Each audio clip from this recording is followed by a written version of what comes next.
Free trade is a rather simple idea. Free trade means allowing people to trade with one another on any terms they find mutually acceptable. With free trade, no party has any right or power to interfere. Unfree trade means that some third party, typically the government, has the power to interfere and does interfere.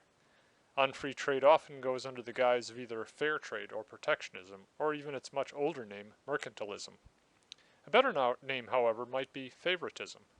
This is because governments typically impose rules or conditions that favor one person or business over another. With protectionism, or fair trade, governments set up complicated rules on who is allowed to trade with whom and under what conditions they are allowed to trade. Often taxes are imposed on trading and fines imposed for violation of the rules. The net effect of all the rules, taxes, and fines is to impede or prevent what otherwise would be mutually beneficial trade. The case for free trade was made over 230 years ago by the Scottish economist Adam Smith, with the publication of his book now popularly known by its short title, The Wealth of Nations. Smith's book was first published in the same year America declared independence, 1776. Smith was quite sympathetic to the rebel cause in North America, noting that a primary cause of rebellion was Great Britain's mercantilist trade policy that restricted colonial trade. Mercantilism is a form of protectionism where a nation attempts to create a positive flow of money into the nation by encouraging exports and discouraging imports, or encouraging the importation of low-value raw materials and the export of finished products of higher value. This is how the 18th century British government hoped to profit from the colonies. Smith exposed the fallacies at the heart of Britain's mercantilist trade policies, noting that real wealth consists not in amassing gold in a nation's treasury, but in production of goods and specialization and division of labor. Smith argued that less restrictive trade policies would allow the British people to specialize in those products for which they enjoyed a competitive or comparative advantage. Other goods for which they did not enjoy such an advantage could be acquired through trade. By protecting inefficient, politically favored industries, Smith argued, the government of Britain was making the majority of the British people poorer than they would have if the government simply permitted them to trade freely with the rest of the world.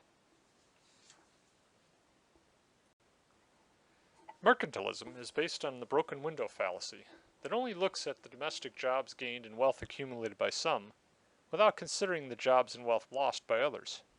One of the ironies of the American Revolution was that no sooner had the cause been won that the revolution was betrayed. American mercantilists called for the same kind of restrictions that the British government had imposed.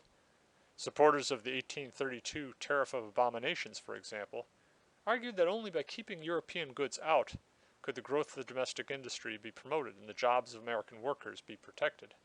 They also argued that by minimizing imports, the government would encourage the flow of gold into the United States as foreigners purchased American products while not selling anything here to get the gold back. Adam Smith must have been turning over in his grave. The result of this policy, however, was that southern planters who were dependent on international markets got poorer, while domestic manufacturers, mainly in the North, got richer. Both Henry Clay and his successor and mentee Abraham Lincoln believed in mercantilism, and the practice was a major cause of friction between North and South. Historians of the Civil War have generally either downplayed or completely ignored this economic factor, focusing on the slavery issue instead, but it is worth noting that Lincoln promised the South not to interfere with slavery, but at the same time pledged to strictly enforce trade restrictions, even if force was needed to do it. Mercantilism, in other words, was a prime cause of both American revolutions, the militarily successful one in 1776 and the defeated one in 1860. The economic principle that lies at the heart of free trade is the law of comparative advantage. The law of comparative advantage states that people are best off if they concentrate on activity for which opportunity cost is the lowest, and use the product of that activity to trade for the goods and services where opportunity costs are higher. Stated in simpler terms, do what you do best and trade for the rest. In the example above, NBA Hall of Famer Michael Jordan was better off focusing on his basketball rather than trying to make it as a baseball player. Compared to the average athlete, Jordan was exceptional at both baseball and basketball. He was also very good at golf, but not quite professional level. Jordan even played very briefly for the Chicago White Sox and played longer for the Birmingham Barons, the Sox AA minor league affiliate, before finally returning to the Bulls. Still, it made no sense for Jordan to sacrifice his basketball career to play baseball or golf. Both he and Chicago sports were diminished by his attempt. Similarly, it made no sense for people living in an arid and dry region like Saudi Arabia to try and grow corn or rice, crops that require large amounts of water.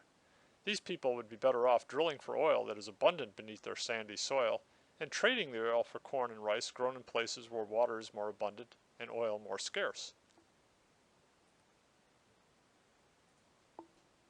Why do nations engage in protectionism? Well, the short answer, politics. XYZ Corporation in the United States might produce widgets at a cost of $20 each, while Acme Scam of Japan can produce an equally good widget at a cost of only $10. On a level playing field, i.e. free trade, Acme-san would easily outcompete XYZ for consumers and force XYZ to either go into something else or find ways to cut costs and be better at what they do. Instead, XYZ would go to the US government and seek protection from what they see as unfair competition. Well, what form might this protection take? The oldest and most readily understood is tariffs. We put a special tax on the foreign-made widgets. Every Acme-san widget that arrives in America is taxed at a rate of, say, $15. The effective cost now rises to $25, allowing XYZ to price their widgets lower than Acme-san. So the tariff effectively forces consumers to buy the more expensive product rather than what would have been a less expensive product. A second means by which governments try to stop trade from occurring over borders is using quotas. The US government in this example might limit foreign widget imports to 10 per year. Customers may want more than that, but they must buy XYZ widgets if they want more than 10. The result is that both Acme-san and XYZ can raise their prices. The government can also simply ban foreign imports altogether, giving the entire market to XYZ. Third, the government may subsidize. They can give a $15 subsidy or taxpayer-financed gift to XYZ for every widget it produces. This allows XYZ to lower its price to the consumer while still making a profit with the government subsidy. And finally, many times governments try to get in the way of trade by imposing various national standards. The US government sets up a special standards office that all foreign imported widgets need to go through before they can be sold in the United States. Widgets coming into the United States, for example, might have to be taken apart and inspected before being reassembled. Meeting these standards can be very difficult for the foreign producer, and the cost of conducting the inspections, getting certification, can be imposed on Acme-san, again raising the company's costs and making it uncompetitive in the US market.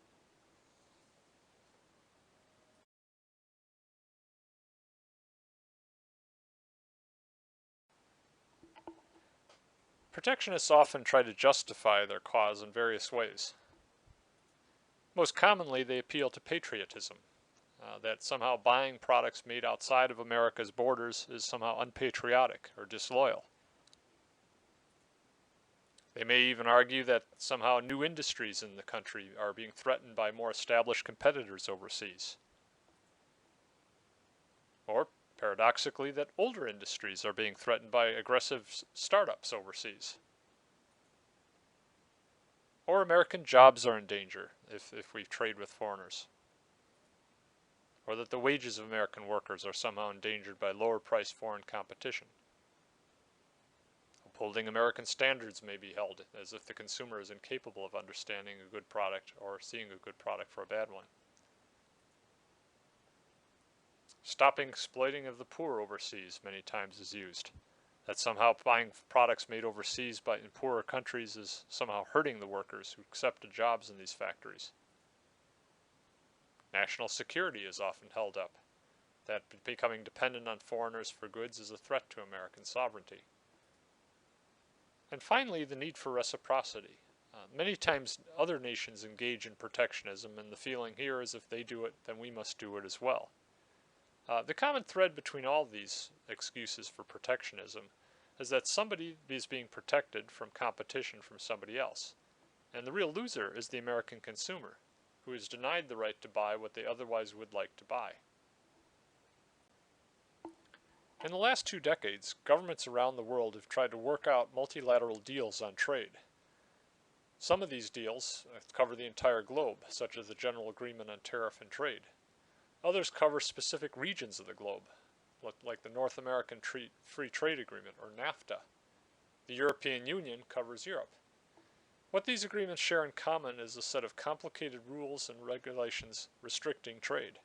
In many ways, they're not free trade agreements at all, but managed trade agreements. Free trade requires only that governments get out of the way, not that they manage or control. The fate of free trade basically rests with the people, not with governments, since people, not nations, are the ones who trade with one another.